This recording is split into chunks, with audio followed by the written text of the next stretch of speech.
Hey everybody, it's that time of the week again. Let's talk about episode 5 of Teen Wolf Season 6, Radio Silence.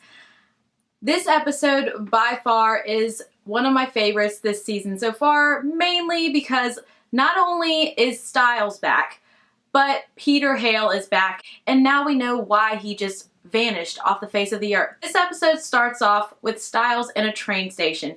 He looks catatonic, and then he kind of shakes himself out of it and looks around and doesn't know what the hell is happening, but yeah. He's in a train station, which Beacon Hills does not have. And shortly after he looks around and starts trying to figure out what's going on, he starts talking to some of the other people in the train station.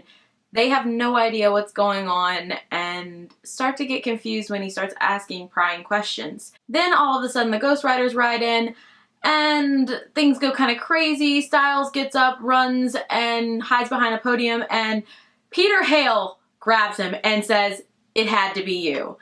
Now, in case you haven't been watching my reviews over the years, I am a huge fan of Peter Hale.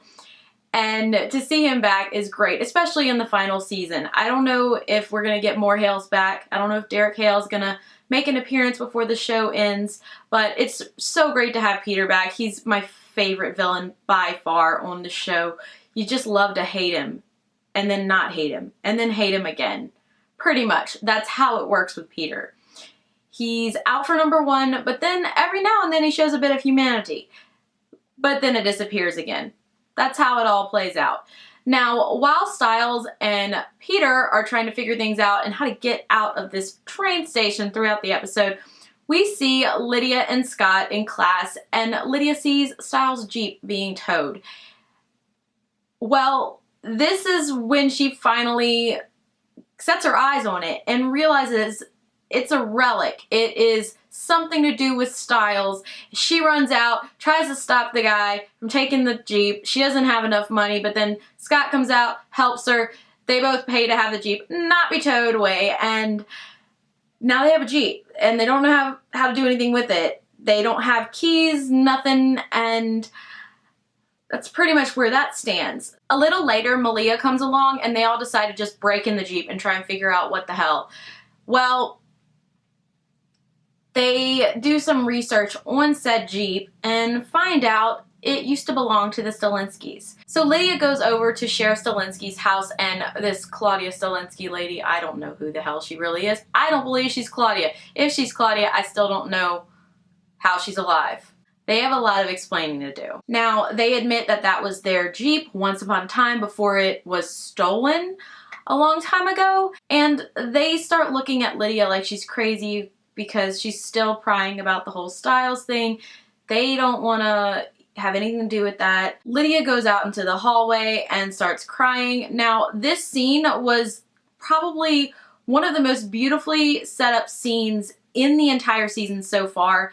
We see her lean back against the wall and drop to the ground, and right when she sits on the floor, we see a back-to-back shot of her and Stiles. Stiles is leaning and sitting on the ground in the train station, all depressed like, and it's a great side-by-side shot. I love the way it was set up. It's really beautiful.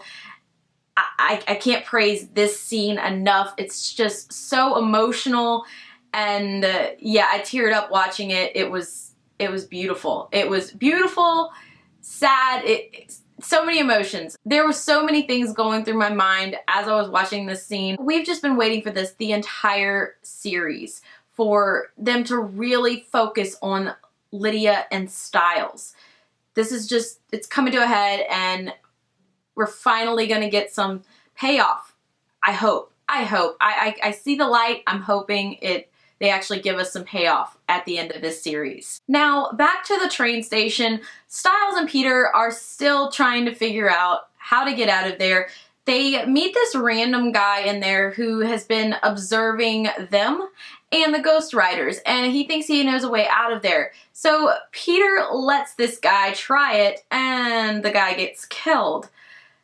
You knew Peter was going to let this guy die no matter what. He wasn't going to go and risk himself first. That that's just not who Peter Hale is. So basically this guy jumps onto one of the horses the Ghost Riders are riding and tries to ride out through the portal with them.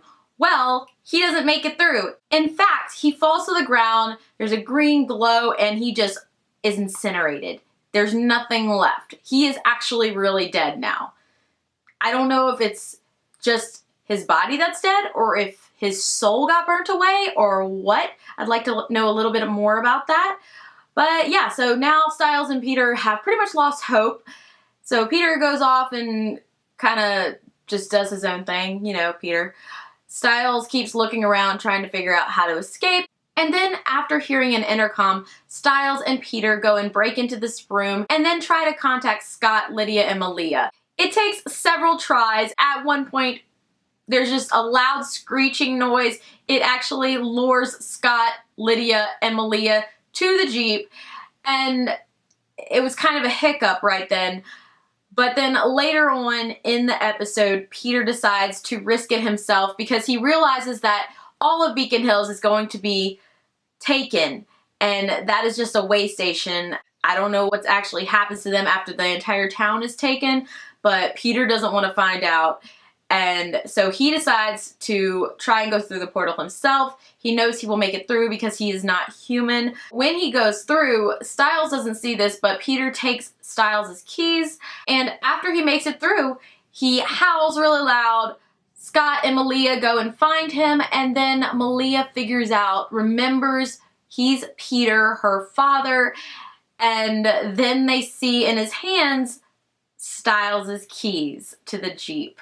So that is just, yes. After that, I don't know if Peter survived or not. I'm hoping he did because, let's be honest, the show would be very boring without Peter Hale or the possibility of Peter Hale coming back. Now, back at the Jeep, Scott and Lydia started up with the keys, and after they've started it up,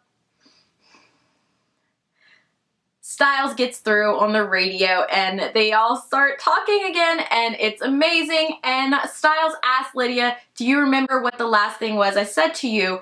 And she says, remember, I love you. And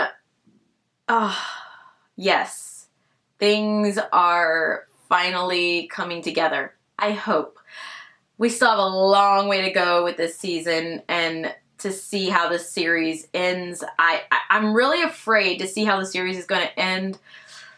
I hope they don't kill Stiles, Lydia, or Scott, or Malia, or any of the main pack members.